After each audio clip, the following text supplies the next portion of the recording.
Bonjour à tous, petits et grands. Aujourd'hui, Madame Lecture va vous lire Martine, petit rat de l'opéra.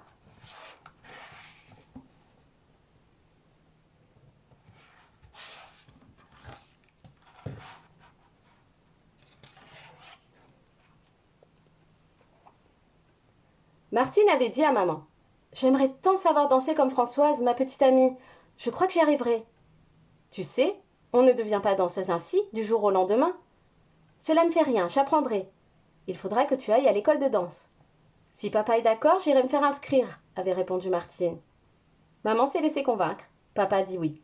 Enfin, après avoir passé un examen médical, Martine, accompagnée de son amie Françoise, est entrée à l'école de danse. Les premières leçons ne furent pas faciles du tout pour Martine, mais à présent, elle est la première de la classe. Elle s'exerce à bien se tenir sur une jambe en posant la main sur la barre. Voyez comme elle est gracieuse. Si papa était là, sûr qu'il serait fier de sa petite fille. Pourtant, mademoiselle Irène, le professeur de Martine, a dû faire preuve de patience avec sa nouvelle élève. Tourne la jambe en dehors, Martine. Arrondis le bras, comme ceci, regarde. Voilà, c'est presque parfait. Comme dit maman, avant de savoir danser, il faut s'entraîner à devenir souple jusqu'au bout du petit doigt. 20 fois, mademoiselle Irène a dû expliquer à Martine qu'on doit ouvrir le pied vers l'extérieur et lever les bras sans se raidir, avec une aisance naturelle. Vois-tu, Martine, un petit rat doit exécuter correctement les 5 positions que voici. Ce n'est pas tout. Que dirais-tu d'une danseuse qui ne saurait plier les jambes avec souplesse ni se relever sur les pointes? Cela paraît simple? Et cependant, avant d'être une excellente élève, Martine a dû répéter encore le dégagé, le grand battement, le rond de jambe. Ah non, pas n'importe comment. Le mieux possible et sans perdre l'équilibre. C'est ainsi, à force de persévérance, que Martine deviendra danseuse. Mesdemoiselles, recommençons. Regardez-vous dans le miroir au fond de la salle et suivez donc la mesure.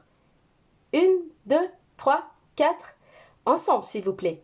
Nous passerons à l'exercice suivant quand celui-ci sera parfait. Martine, veux-tu bien montrer à tes amis comment se tenir sur la pointe du pied?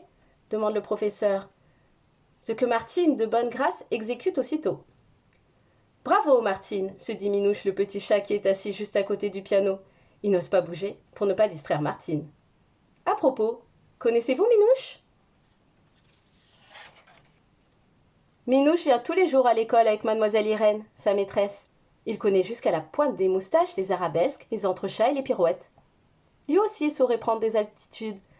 Même peut-être ferait-il n'importe quel exercice. C'est ce qu'on appelle un savant Minouche.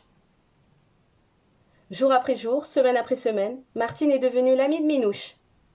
N'importe qui ne devient pas l'ami de Minouche, le chat de la maîtresse. Jamais le petit chat n'a vu une élève aussi douée que Martine. Et croyez-le, il en a connu des petits rats dans cette classe. Mais peut-être ne savez-vous pas ce qu'est un petit rat? Demandez-le donc à Minouche. Mais non, vous répondra-t-il, un petit rat, ça n'a rien à voir avec les souris. Un petit rat, c'est le nom que l'on donne aux fillettes qui ont l'âge de Martine et qui suivent les cours de la classe de danse à l'opéra. Maintenant que vous savez ce que c'est qu'un petit rat, allez donc voir s'exercer Martine. Son professeur vous expliquera comment on devient danseuse pour de bon. Pour devenir une parfaite danseuse, il ne faut pas seulement savoir exécuter des figures difficiles.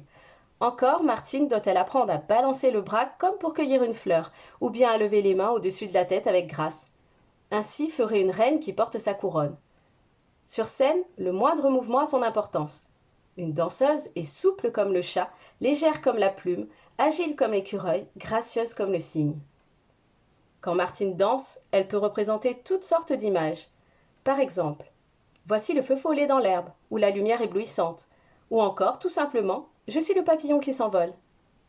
Cela ne s'apprend pas en une seule leçon, et vaut bien la peine de faire un effort, ne pensez-vous pas?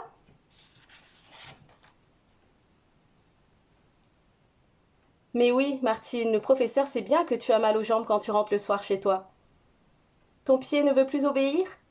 Demain, pourtant, il faudra continuer à t'exercer encore, si vraiment tu veux devenir une première étoile. Qu'est-ce qu'une première étoile? Demande Patapouf, qui vient justement d'apporter les chaussons de pointe de Martine. Une première étoile, c'est la danseuse qui danse le mieux parmi toutes celles du ballet. On vient de très loin pour la voir virevolter sur la scène. C'est elle que l'on applaudit. C'est elle encore que l'on réclame avec admiration lorsque le ballet s'achève et que les lumières vont s'éteindre bientôt dans la grande salle du théâtre où résonnent les derniers accords de l'orchestre.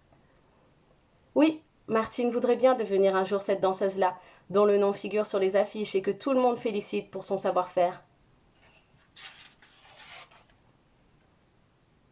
Devenir un jour une première étoile, cela n'est pas donné à chaque élève de la classe de danse. Il faut être tout particulièrement doué. C'est déjà très bien lorsqu'on arrive, comme Martine, à faire sans faute tous les exercices. Pourtant oui, le soir, dans sa chambre, la tête lui tourne un peu à force d'avoir dansé tout l'après-midi avec ses compagnes. Déjà Martine se voit dans la classe supérieure, celle des grandes élèves qu'on regarde tourbillonner en attendant que vienne le tour des plus jeunes. Il lui arrive aussi quelquefois de se croire devenue la première danseuse de l'opéra. Alors Martine, s'endormant, se met à rêver. Elle devient légère, légère. Elle est comme une plume soulevée par le vent. Sans peine, elle exécute des glissades, des entrechats. Elle s'envole en tournant. Elle s'élance dans un pas de bourrée. Elle fait des bonds curieux appelés sauts de chat et grands jetés. Et puis tout à coup, cela s'arrête. Quelqu'un applaudit. Tiens, voilà Minouche qui ronronne d'admiration. Martine se détend comme si tout son corps se défaisait. Elle se dit « Je vais sûrement me réveiller ». Voulez-vous savoir quel fut le plus joli rêve de Martine, petit rat? Le voici. Un soir, elle était sur la grande scène du théâtre. Elle achevait de danser le ballet de Cendrillon. Jamais elle n'avait dansé si bien que ce soir-là. Son cœur battait, battait. Elle était si émue qu'elle n'entendit même pas les 12 coups de minuit qui justement sonnaient à ce moment-là. Minouche, dans les coulisses, s'écria « Bravo, bravo, tu es une vraie Cendrillon. C'est… » Mais Minouche n'eut pas le temps d'achever sa phrase. Toute la scène fut illuminée d'un coup. Alors le prince arriva et Martine fut transformée en princesse. Le prince la souleva dans la lumière, à bout de bras, et tous les amis de Martine qui étaient venus la voir danser ce soir-là se mirent à l'applaudir longtemps, longtemps, comme s'il n'allait jamais s'arrêter. Tel fut le plus beau rêve de Martine, petit rat. Pourtant, qui sait si elle ne sera pas un jour première danseuse pour de bon? L'histoire est finie. Et n'oubliez pas de vous abonner à ma chaîne pour ne louper aucune nouvelle histoire. À bientôt!